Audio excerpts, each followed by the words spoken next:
I believe there's a big advantage in working and operating in the legal industry or in the law industry and not having a law background. So my route to being a solicitor and starting my own solicitor's practice and so on is completely different to the traditional typical route. The traditional typical route that you might see would be for a young person perhaps to study law in university, then go on to do the FE1s. They're the exams, the entrance exams essentially to the Law Society, and then to get an apprenticeship with one of the big firms, and then to qualify as a solicitor, and once qualified as a solicitor, then to either continue working in the industry as a solicitor or to, oh geez, there's the train.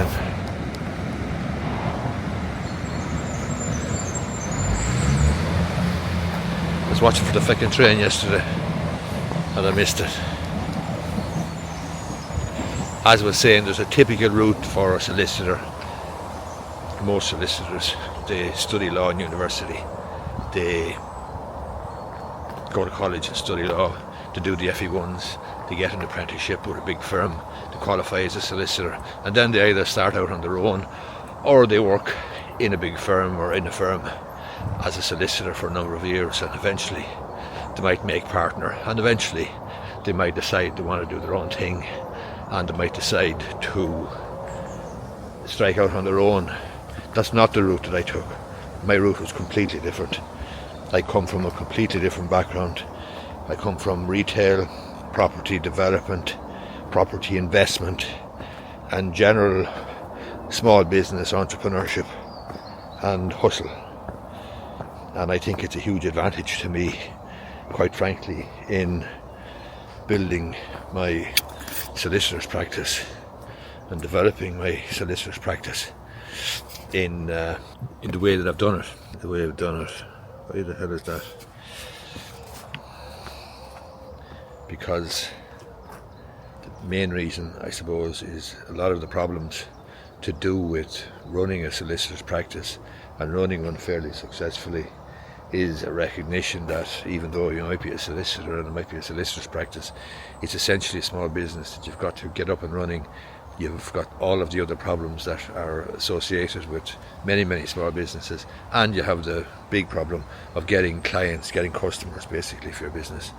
If you come from a background which is protected, which has involved a very traditional route through university, through the FE1s, through an apprenticeship, through a big firm, through partnership and so on. If you spend a number of years on that route, the very traditional, very standard route, and then you're kind of thrown in at the deep end, or you jump in at the deep end, start your own practice, and you have to run a business, run your practice like a business, generate clients and so on, I think you're far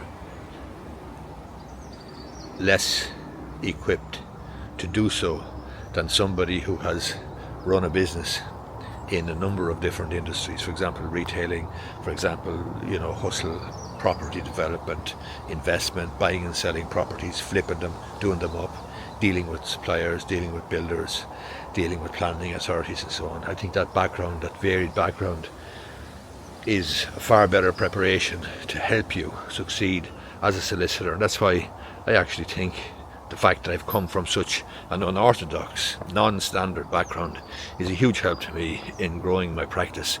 Firstly, in starting the bloody practice, and secondly, in growing it. And at the outset, I might have been thinking to myself, God, I'm so different from all the other solicitors that I come across.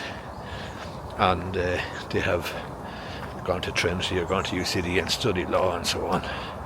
And they've had a very traditional route, and I might have seen that initially as a disadvantage, but not now. Now I see it a huge advantage that I can run my practice like a business, because let's face it, it is a business. And we can talk about law and we can talk about justice, but I go out of business. I fold up my tent and go if I don't get clients. And that focus on getting clients, generating fee income, turnover, call it what you will, is something that you're going to have coming from the background I came from, as opposed to the more traditional, more standard, more sheltered, dare I say, background of the traditional route to becoming a solicitor. Hope you find this video useful. If you do, I'd appreciate it if you give it a thumbs up down below. And you may be interested in subscribing to my YouTube channel. I'm walking down the canal bank here in Enfield. It's lunchtime. It's, I think, the 27th or 28th of May 2024. There's a barge down there. I see it down there. It's a lovely spot for a walk. And lately I've just grabbed, this is the harbour here. Apparently it's called the harbour. But lately I've just strolled down here at lunchtime, only for 10 minutes or so, but I brought this camera with me, the Osmo Pocket 3 camera, and it's very, very handy for making videos. The image quality is good and the audio, I think, is pretty good, so it's just so handy, so convenient. It's an Osmo Pocket 3, DJI Osmo Pocket 3 camera. It's very, very good. It's handy for doing these videos, and I'm going to do a few of these videos from the canal bank sessions, or the canal bank tapes, if you like to call it that. That's the intention, especially obviously if the weather is good. Weather's not so good today. Weather was great yesterday, but I'm hoping to do a few more of these and just share thoughts and maybe share a bit of wisdom that might help a person who's thinking about getting into the legal industry, becoming a solicitor, running their own business, regardless of what the business is, etc. And there are some universal truths, some universal principles that are applicable to all businesses, all small businesses. But the problem is, if you come from a very sheltered background, whether it's accountancy or whether it's law or any other profession, the danger is that that sheltered background is not going to equip you well to deal with the hustle and grind of starting and building a small business like a solicitor's practice that will succeed. Hope you find the video useful.